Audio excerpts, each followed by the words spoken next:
அனைவருக்கும் வணக்கம். தம்ப்நெயில் பார்த்துருப்பீங்க. இதை விட யாராலையும் எளிமையாக லக்ஷ்மி குபேர பூஜை செய்ய முடியாது. அதே மாதிரி எப்படி வெள்ளிக்கிழமை காலையில் சீக்கிரமாக பூஜையை முடிச்சுட்டு என்னுடைய வேலைகளை நான் பார்க்குறேன் அப்படிங்கிறதையும் இந்த வீடியோவில் சொல்ல போகிறேன். ஸோ வீடியோவை ஸ்கிப் பண்ணாமல் பாருங்கள். அது மட்டும் இல்லாமல் சனி பயிற்சி இன்னைக்கு, அதனால் நிறைய பேர் பயந்துட்டு இருப்பீங்க. அதுவும் குறிப்பாக மீனராசிக்காரங்க பார்த்தீங்கன்னா ஜென்ம சனி அப்படிங்கிறனால ரொம்ப பயப்படுவீங்க. ஸோ அந்த பயத்தெல்லாம் போக்குறதுக்கான சில விஷயங்களும் இதில் சொல்லியிருக்கேன். வீடியோவை ஸ்கிப் பண்ணாமல் பாருங்கள். இப்போ நம்ம வீடியோக்குள்ளே போயிடலாம். எப்பவுமே பாத்தீங்கன்னா வியாழக்கிழமை நம்ம வீடு எல்லாமே சுத்தம் பண்றது வழக்கம். அதனால பாத்தீங்கன்னா முக்காவாசி வேலை வியாழக்கிழமை தான் நமக்கு நிறைய வேலைகள் இருக்கும்.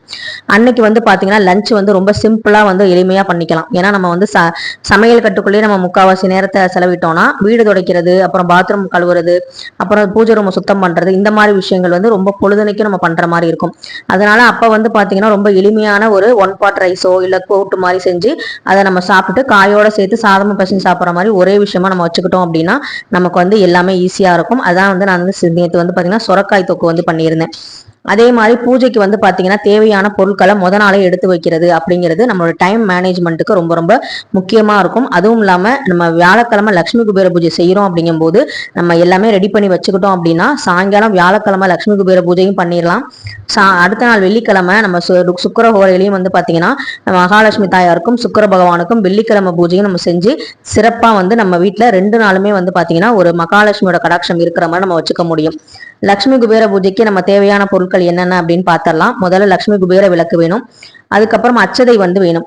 நான் உப்பு தீபம் ஏத்துறனால எனக்கு அச்சதை தேவைப்படும். அச்சதை ரெடி பண்றதுக்கு பச்சரிசியில பாத்தீங்கன்னா மஞ்சள் கலந்து கொஞ்சமா ஒரு சொட்டு நெய் விட்டு நம்ம நல்லா பிசைஞ்சு விட்டோம் அப்படின்னா அச்சதை ரெடி ஆயிரும். அதுக்கப்புறம் பாத்தீங்கன்னா குபேர விளக்கு பாத்தீங்கன்னா வாசல்ல ஏத்துறதுக்கு குபேர விளக்கு. அப்புறம் பூ இருக்கான்னு பாருங்க. பூ பாத்தீங்கன்னா என்கிட்ட நேத்து 1 முழம் மல்லிகைப்பூ மட்டும்தான் இருந்துச்சு. எப்பவுமே செவந்தி பூ என்கிட்ட ஸ்டாக் இருக்கும். நேத்து பாத்தீங்கன்னா வாங்கவும் சொல்ல நான் மறந்துட்டேன். ஸோ அதனால பாத்தீங்கன்னா பூ கம்மியா இருந்துச்சு. அதுக்கு நான் என்ன ஐடியா பண்ணேன்னு சொல்றேன். இந்த எண்ணெயில நான் என்ன சேர்க்கிறேன் அப்படின்னா விளக்கேத்துற எண்ணெய் தான். இதுல பச்சை கற்பூரத்தை நுணுக்கி சேர்த்துறேன். பச்சை கற்பூரத்தை நம்ம நல்லெண்ணெயோட சேர்த்து செய்யும் போது அந்த வாசனை வீடு ஃபுல்லா இருக்கும்போது நமக்கு ஒரு நேர்மறையான ஆற்றல் வரும். நீங்க நெய்யோ இழுப்பை எண்ணெயோ இல்ல எந்த எண்ணெய் நீங்க விளக்குக்கு பயன்படுத்துறீங்களோ அந்த எண்ணெயில இந்த மாதிரி பச்சை கற்பூரம் கலந்து வச்சுக்கோங்க. ரொம்பவே பாசிட்டிவா இருக்கும். மகாலட்சுமி கடாட்சம் நமக்கு இருக்கும். நான் பாத்தீங்கன்னா வெள்ளி தீபம் ஏத்திருக்கேன். ஏன்னா வெள்ளிக்கிழமை மட்டும்தான் அந்த தீபத்தை ஏத்துவேன். சுக்கிரனுக்கு உரியது அந்த வெள்ளி தீபம். இப்ப வியாழக்கிழமை நான் மகாலட்சுமி பூஜையும் பண்றேன். அடுத்த நாள் வெள்ளிக்கிழமையும் தீபத்தை ஏத்தணுங்கனால நான் முத நாளே வியாழக்கிழமை வீடெல்லாம் தொடச்சிட்டு பூஜை ரூம்லாம் கிளீன் பண்ண உடனே மகாலட்சுமி தாயாரோட படத்தை எடுத்து வச்சுட்டேன். அவங்களுக்கு முன்னாடி ஒரு கோலம் போட்டுட்டேன். அதுக்கப்புறம் 2 பக்கட்டும் தீபம் வச்சுட்டேன். வெள்ளி தீபம். உங்ககிட்ட ஒரு தீபம் தான் இருக்கு, இல்ல வெள்ளி தீபமே இல்லை அப்படின்னாலும் பரவாயில்ல, ஸ்கிப் பண்ணிடலாம். இதனால ஒன்றும் பிரச்சனை இல்லை.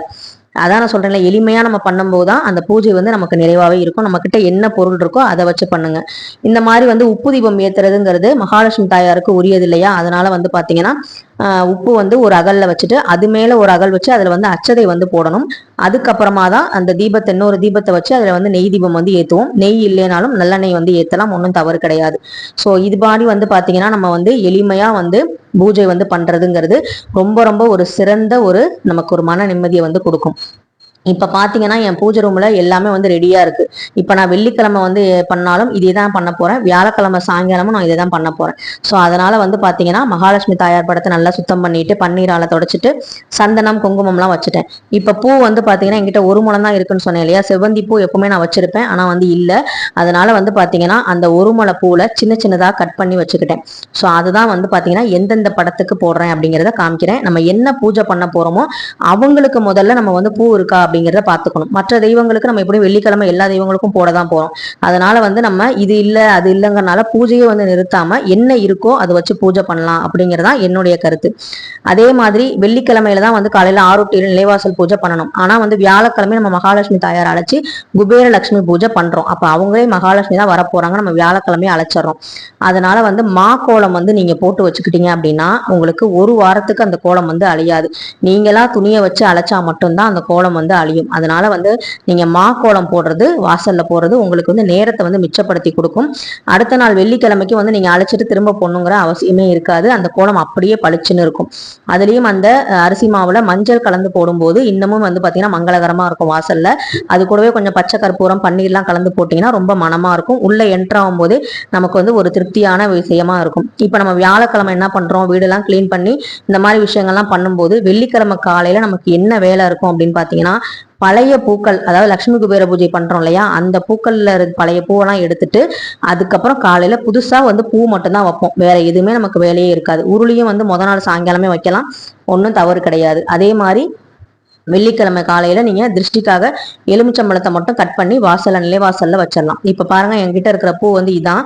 இதுல வந்து பாத்தீங்கன்னா குட்டி குட்டியா மாதிரி கட் பண்ணிக்கிட்டு நான் வந்து யார் யாருக்கு வச்சேன் அப்படின்னா, முதல் தெய்வமான குலதெய்வம், நமக்கு அவங்களோட ஆசை இருந்தாதான் நம்மளால வந்து பூஜையே பண்ண முடியும், அவங்களுக்கு ஒரு கன்னி வந்து வச்சுட்டேன். அதுக்கப்புறம் விநாயக பெருமான், முழுமுதற் கடவுளான விநாயக பெருமானுக்கு பூ வச்சுட்டேன். அப்புறம் கோமாதாவுக்கு வச்சாலே எல்லா தெய்வங்களுக்கும் வச்ச மாதிரி. அப்புறம் நம்ம எந்த விளக்கு ஏத்துறோமோ அந்த விளக்குகளுக்கு கண்டிப்பா ஒரு கன்னியாவது நம்ம பூ வந்து வைக்கணும், ஒரு முட்டாவது வந்து வைக்கணும். அதான் வந்து சிறந்தது. ஸோ அதே மாதிரி நம்ம மெயினா யாருக்கு பூஜை பண்ண போறோம், லட்சுமி தாயாருக்கு. அதனால லட்சுமி குபேர படம் இருக்கிறவங்க அவங்களுக்கு வைக்கலாம். படம் இல்லாதவங்க இந்த மாதிரி அஷ்டலட்சுமி விளக்கு, இல்ல வந்து குபேர விளக்கு, இல்ல வந்து காமாட்சம்மன் விளக்கு இருந்தா அவங்கள அங்க வந்து ஆவாகனம் செஞ்சு கூட நீங்க வந்து பூ வைக்கலாம். அதே மாதிரி சிவ குடும்பத்துக்கு வச்சாலே விநாயகர் முருகர் எல்லாருமே அதில் அடங்கிடுவாங்க. பார்வதி தேவியார் அவங்களுக்கும் வச்சாச்சு. கன்னி தெய்வத்துக்கும் வந்து நான் ஒரு பூ வச்சுட்டேன். வெளியே கற்பக விநாயகரும் பூ இருந்துச்சு. அதே மாதிரி நிலைவாசலுக்கும் துளசி அம்மாவுக்கும் வந்து இந்த மாதிரி அந்த ஒரு முளம் பூவிலேயே வந்து நான் கட் பண்ணி எல்லாத்துக்கும் வந்து வச்சுட்டேன். ரொம்பவே எனக்கு மனசுக்கு நிறைவா இருந்தது. ஏன்னா அரளிப்பூ வந்து பாத்தீங்கன்னா செடியில பூத்து இருந்துச்சு. அரளிப்பூ வந்து நம்ம மகாலட்சுமி தாயாருக்கு வைக்கக்கூடாது, துளசிக்கும் சாற்றக்கூடாது. அதனால வந்து நான் வைக்கல. ஸோ லக்ஷ்மி குபேர பூஜை வந்து ஏத்தியாச்சு. வெளியில ஒரே ஒரு தீபம் தான் வந்து ஏத்தியிருக்கேன். அதுக்கப்புறம் உள்ள வந்து குலதெய்வம் விளக்கும் உப்பு தீபமும் ஏத்தினாலே போதுமானது. நான் வந்து வெள்ளிக்கிழமை வந்து நம்ம சுக்கிரகனுக்கு வெள்ளி விளக்கு ஏத்துறனால நான் வந்து வெள்ளி தீபமும் வந்து ஏத்துறேன். உங்ககிட்ட அது இல்லைன்னா நீங்க வந்து ஒரி பண்ணவே தேவையில்லை, நீங்க வந்து அதை ஸ்கிப் பண்ணிக்கலாம். அதே மாதிரி சமயபுரம் மாரியம்மனுக்கு நான் வந்து விளக்கேத்துறேன். ஸோ அவங்களுக்கு வந்து பச்சை பட்டினி விரதம் ஞாயிற்றுக்கிழமை வந்து தொடங்குறாங்க. தாயார் அம்மா வந்து நமக்காக வந்து விரதம் இருக்க போறாங்க. அதை பத்தின வீடியோ நாளைக்கு உங்களுக்கு நான் கொடுக்க போறேன். அதுவும் டெமோவோட காட்டுறேன். கண்டிப்பா வந்து பாருங்க, உங்களுக்கு ரொம்ப யூஸ்ஃபுல்லாவே இருக்கும். அப்புறம் வந்து எல்லா தீபமும் ஏத்தியாச்சு. உப்பு தீபம் வந்து ஏத்தினாலே நமக்கு வந்து மகாலட்சுமி தாயாருக்கு போதுமானது.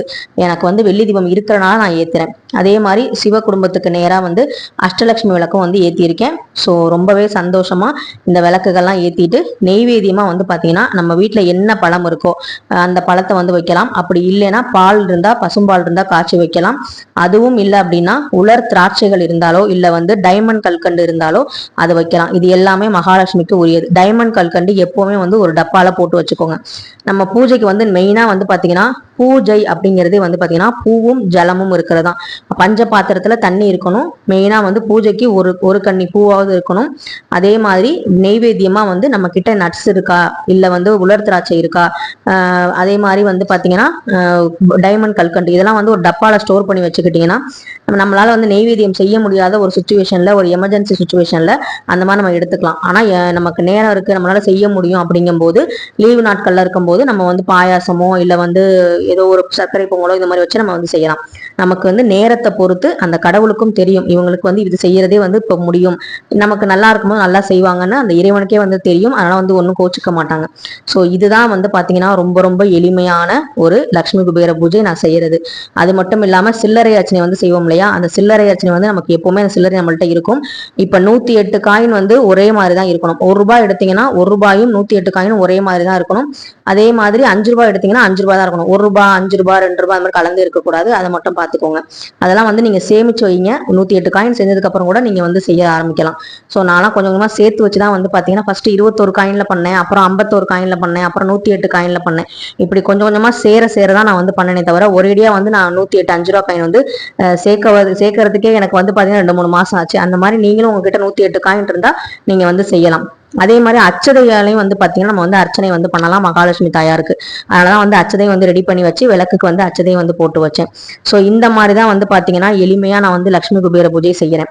அதே மாதிரி 7 மணிக்குள்ள அடுத்த நாள் காலையில அந்த பூவை எடுத்துட்டு வாச தெளிச்சு கோலம் போடுறோம். 5 மணிக்கு எந்திரிச்சா கூட நம்ம தலை ஸ்நானம் முத நாளும் பண்ணியிருப்போம் வியாழக்கிழமையும். அதனால வந்து தலை ஸ்நானம், தலைக்கு கொஞ்சம் லைட்டா நல்லெண்ணெய் வச்சுட்டு தலை ஸ்நானம் பண்ணிட்டு புடவையை கட்டிட்டு வந்து அழகா கோலம் போட்டு பூவை வந்து வச்சுட்டு நம்ம விளக்கேத்துறது மட்டும்தான் நம்ம வேலையா இருக்கும். அதுக்கும் வந்து அடுத்த நாள் வெள்ளிக்கிழமை நெய்வேத்தியத்துக்கு பழங்கள் இருந்தா வைக்கலாம், இல்ல பால் இருந்தா வைக்கலாம். நீங்க என்ன மாதிரி பிளான் பண்ணி வச்சுக்கிறீங்களோ அது மாதிரி வச்சுக்கலாம்.